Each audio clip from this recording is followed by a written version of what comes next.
The only real difference between him and Basil is that he was small and had a very large henpecking wife. So I didn't have any problems with saying what I didn't think was funny. No, I don't believe that. Why does he say that? It was daring, unflinching, and side-splittingly hilarious.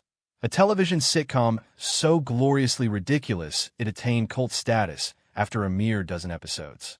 Fawlty Towers did not just break rules. It ridiculed them, stomped over them, and then stumbled over them with contempt. But in the middle of all the madness, one very specific scene passed an unwritten border, one that could never be unpassed. So, what was so special about that not-so-famous scene that caused the show's subtle withdrawal? Stay tuned as we reveal the scene that derailed Fawlty Towers, the real hotel horror that inspired a comedy legend. It was supposed to be just another crash pad. Nothing elaborate, just a good hotel in a quaint seaside town. It was 1970, and the Monty Python crew had come to Torquay to film Flying Circus. What they encountered, however, was not only accommodation. It was a bizarre, almost hilarious crash course in how not to operate a hotel. And for John Cleese, the genesis of one of British television's greatest catastrophes, Basil Fawlty. Now envision this. You enter a hotel after a long journey, eager to relax. You're greeted by a man so hostile and suspicious that you begin to wonder if you're being secretly recorded. That was Donald Sinclair, the actual manager of the Gleneagles Hotel, who somehow combined customer service and paranoia. He was not just rude. He was theatrically unpredictable. He treated guests like conquerors and suspected their every action as if each one could be conspiring against him. One moment that left the Pythons in utter amazement. Eric Idle had accidentally left his briefcase in the lobby. Rather than doing what any rational hotelier would, courteously asking who it belonged to, Sinclair jumped to conclusions. In no time at all, he seized the case and hurled it over a garden hedge, believing it to be a bomb. Not exactly a hot welcome, and hardly the sort of security policy that you would associate with a hospitality expert. But that wasn't a one-off. When Terry Gilliam had his knife and fork the wrong way, Sinclair strode over to teach him table manners, as if bad utensil manners were a crime. Guest complaints were treated with contempt. Sinclair resolved nothing but made things worse, getting the atmosphere as comically intolerable as it was true. John Cleese was perplexed and entertained. There was a man so implausibly bad at the job, so inadvertently absurd, that Cleese couldn't help but watch him with a comedian's interest. In Sinclair's catastrophe class in hospitality, there was something strangely genius. Cleese scribbled notes, actual ones. Years on, with co-writer and then-wife Connie Booth, he would transpose all of that lunacy into a character who would make TV history. Basil Fawlty, the utterly dysfunctional hotel manager at the center of Fawlty Towers, was not born of fiction, but of this strange reality. Cleese amplified the quirks, naturally. Basil's tantrums, his perpetual passive-aggressive snipes, and his pitiful inability to cope with stress were ramped up for comedic purposes. But the essence of Basil, his paranoia, social ineptness, and skill at offending everyone, came directly from Sinclair. The series itself ran for just 12 episodes between 1975 and 1979, but it left a mark few sitcoms ever achieve. Every chaotic misunderstanding, every meltdown behind a reception desk, was a tribute to that bewildering experience in Torquay. Ironically, Sinclair never fully grasped that he had inspired the show. He passed away in 1981, apparently unaware that his misguided management style had been immortalized in British comedy. But while Fawlty Towers gained legendary status, the real story behind its origin remained stranger and funnier than fiction. It wasn't crafted in a writer's room out of thin air. It began with a chance encounter in a town no one expected to remember, inside a hotel no one expected to talk about. And the man who inspired it all? He believed he was running a tight ship when, in reality, he was captain of the Titanic of customer service. However, for John Cleese, it was just the start. Prior to Fawlty Towers, prior to Basil, and prior to the plaudits, how did his path begin? Exactly Tune in to uncover the whole story. From chaos to Cambridge, the making of John Cleese. Well before the Monty Python craze and Basil Fawlty's hotel catastrophes, John Cleese was meandering through the low-key seaside resort of Weston-super-Mare. He was the solitary child of Reginald Cleese, an insurance agent who hated the family's original last name, Cheese. Believing it much too absurd for an army officer, Reginald officially switched Cheese to Cleese in 1923, a choice that would eventually coincide with the bizarre appeal of his son's comedic legacy. Cleese towered over the other students at school, literally. At age 13, he was already over 6 feet tall, his lanky stature the center of attention before his own wit was. But beneath the gangly height and the school uniform, something more was gestating. His initial schooling at St. Peter's Preparatory School, financed on the basis of a family bequest, sowed 2 crucial seeds: a passion for language and a keen observation of human behavior. He was not merely a bright boy doing well at cricket and boxing. He was already learning the insanities of life, unbeknownst to him. The classroom itself, though, wasn't sufficient to stifle his curiosity. A statue joke during his school days at Clifton College foreshadowed the sort of humor Cleese would later master: dry, visual, and strangely cerebral. He decorated footprints from a Field Marshal Haig statue, as if it had strayed to the bathroom.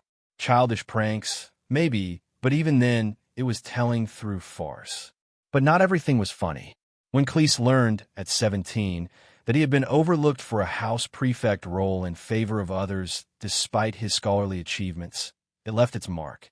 As he himself put it, it altered his perception of fairness and respect, one that would resonate in the satirical prism by which he eventually critiqued authorities and institutions. With places at university threatened by the abolition of national service, Cleese was forced to put his ambition of going to Cambridge on hold. Instead, he went back to his former prep school, this time not as a pupil, but as a teacher of English, history, Latin, and science.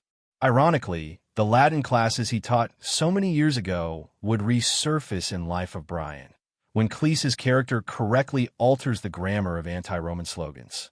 Each odd sidetrack along the way somehow entered his creative arsenal. Eventually, he took up his place at Downing College, Cambridge, to read law. But fate had other intentions. At a student fair, the Footlights Theater Club approached him and asked if he sang or danced. "No," said Cleese, adding that if there was anything more dreadful than his dancing, it was his singing. "So what do you do?" they asked. "I make people laugh." And that, quite literally, was his foot in the door. At Footlights, Cleese ran into future collaborators Tim Brooke-Taylor, Bill Oddie, and the one who would turn everything around, Graham Chapman. The 4 of them started working up the sort of bizarre, intellectual, and subversive comedy that would go on to dominate British television. Even after he graduated in 1963 with a law degree, Cleese's father still kept sending him newspaper advertisements for retail management positions, just in case this comedy business didn't pan out. But still, how did this academically talented, prank call schoolboy become a comedic giant before Fawlty Towers ever hit the air? Wait and see to untangle the whole tale. A genius mess of brilliance and marriage. Fawlty Towers, a masterful mess of madness and marriage. Ever curious as to how a hotel owned by a man on the edge of insanity ended up as one of the most popular sitcoms in all of British history? It wasn't because John Cleese independently experienced a stroke of genius. Rather, it started with a marriage, not one destined for happily ever after, but one that ignited creative magic. Cleese and his then-wife Connie Booth took an actual experience so comically catastrophic it lingered with them for years and made it into an unforgettable skit. It began during an infamous stay at the Gleneagles Hotel in Torquay, where Cleese encountered the hotel manager so ludicrously rude and inept that it could have been a satire. Most would have simply posted a bad review, but Cleese and Booth noticed something else. Comedy gold. The notion of a short-tempered hotel owner embroiled in anarchy would not go away, and before long, the seeds of Fawlty Towers were sown. But instead of simply creating a program about a grumpy innkeeper, the pair honed each second with wit, bewilderment, and characters so outlandish, they somehow did not feel unreal. When the show initially premiered on BBC in 1975, it didn't necessarily win over the critics. One labeled it a disaster, befuddled by its rapid-fire humor and absurd situations. But the public? They got it. Audiences immediately resonated with Basil Fawlty's frantic energy, Cleese's towering mass of nerves and rage, along with the quick-witted Sybil, the perpetually level-headed Polly, and hapless Manuel, who took every miscommunication and turned it into a combustible shambles. What made the show shine wasn't merely the slapstick disorder, but also the heightened timing and farcical tension in each episode. Every episode was a bomb of confusion, pride, and barely contained hysteria. Ironically enough, for such an iconic series, the BBC almost axed it after only 6 episodes. Reruns and increasing word of mouth, however, convinced executives otherwise. For years later, in 1979, a second and last series of episodes was produced. 12 had ever been produced, but those 12 entries cemented the show's status in TV annals. In the background, however, the tale was less optimistic. By the time they were filming the second series, Cleese and Booth had divorced. Despite that, they continued as partners in creative endeavors, refusing to leave things unfinished.